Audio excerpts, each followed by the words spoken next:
सगळ्यांक तुमकां माई मोगाचो येवकार। आज नोवेनाचो 8वो दीस जो भेटयला म्हत्वाची भयणां।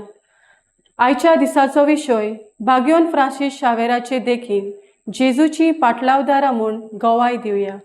जेजू विशीं असलीच भावना घेवन शिसांनी क्रिस्ताचो वावर आख्ख्या संवसारान परगटलो। जेजूचे लागशिल्ले कशे तांकां जायते सोसूंक पडले। तरेकवार आव्हानांक फुडो करचो पडलो। थोड्यांक जिविताचें बलिदान दिवचें पडलें। तरी आसतना जेजूक तांणी सोडूंक ना। आयच्या पयल्या वाचपान दानियेल प्रवादी बाबिलोनीन रावून दर्शन पळयता।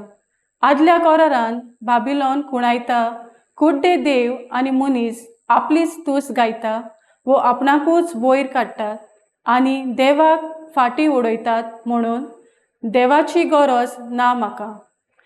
ह्या वरवीं मनीस संवसाराक वेंग मारता आनी देवाक पयस करता। आयच्या शुभ वर्तमानान आमकां निमाणी घडये वेळार जेजू आपल्या पाटलावदारांक कांय म्हत्वाच्यो वस्तू कळीत करता आनी जागृतायेन जिवीत फुडें व्हरूंक मागता। आमकां जण एकल्याक होच क्रिस्ताचो उलो। ह्या नोवेनांतल्यान भाग्योन फ्रांसीस शावेराक फुडें घालून ताचे भाशेन संवसारांत आमकां गवाय कर म्हूण मागुया।